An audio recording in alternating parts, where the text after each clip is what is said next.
Hai bro, apa kabar? Selamat datang di channel gua. Di sini gua mau ngomongin topik yang super penting buat pengembangan diri lo, yaitu self assessment. Nah, istilah gampangnya ini tuh tentang gimana lo bisa mengenali kekuatan sama kelemahan diri lo. Jujur aja, banyak banget dari kita yang sebenarnya gak benar-benar ngerti siapa diri kita. Kadang kita cuma jalanin hidup aja, tapi gak tahu apa yang sebenarnya kita bisa. Apa yang bikin kita lemah dan gimana cara kita bisa jadi versi terbaik diri kita. Makanya hari ini gue bakal bantu lo buat ngenalin diri lo lebih dalam. Oke, pertama-tama apa sih self-assessment itu? Jadi, self-assessment adalah proses lo buat ngevaluasi diri lo sendiri. Kayak ngaca, tapi gak cuma soal fisik, tapi juga soal mental, emosi, dan kemampuan lo.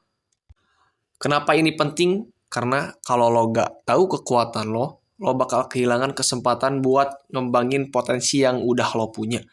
Dan kalau lo gak tahu kelemahan lo bakal terus-terusan kejebak di situ.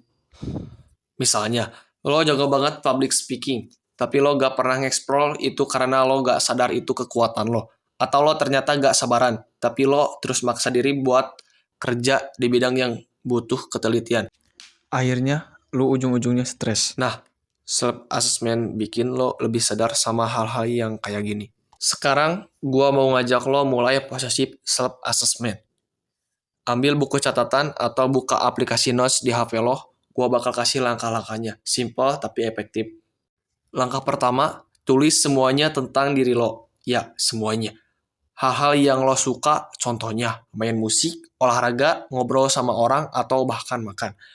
Terus, hal-hal yang lo gak suka, contohnya kerja di tempat yang ramai, multitasking, atau bangun pagi. Nah, jangan lupa juga tulis apa yang lo anggap sebagai kekuatan lo, contohnya lo gampang bergaul, punya ide kreatif, atau lo disiplin. Kedua, apa kelemahan lo? Contoh, lo gampang cemas, suka menunda-nunda, atau bahkan gak sabaran. Tulis semuanya tanpa sensor. Ingat, ini buat lo diri sendiri. Gak ada yang ngejudge. Setelah lo bikin daftar tentang diri lo, langkah selanjutnya adalah tanya pendapat orang lain.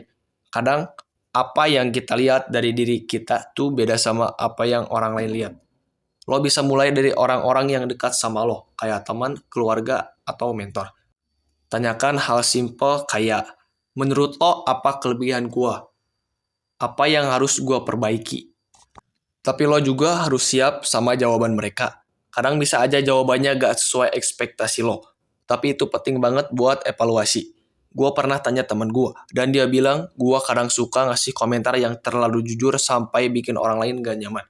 Awalnya gue kaget, tapi itu jadi bahan introspeksi gue. Setelah lo bikin daftar, dapat pendapat orang lain, sekarang saatnya lo refleksi. Lihat lagi daftar lo, mana kekuatan yang bisa lo maksimalkan, mana kelemahan yang harus lo perbaiki. Bikin rencana kecil, contoh. Kalau lo tahu lo gampang cemas, coba belajar teknik relaksasi. Kalau lo tahu lo disiplin, manfaatin ini buat kejar target. Intinya, refleksi ini bikin lo lebih paham gimana lo bisa bergerak ke arah yang lebih baik. Gua sendiri punya kebiasaan buat refleksi tiap minggu. Biasanya gua catat yang gua rasain selama seminggu dan apa yang bisa gua perbaiki. Jadi, itu dia cara gua dan tips buat lo mulai self assessment. Ingat, bro, proses ini gak sekali jadi. Lo bakal terus belajar tentang diri lo seiring waktu. Tapi yang penting adalah lo mulai dulu. Jangan takut buat jujur sama diri lo sendiri. Kalau lo merasa video ini bermanfaat, jangan lupa untuk like dan share ke teman-teman lo yang menurut lo mungkin butuh ini juga.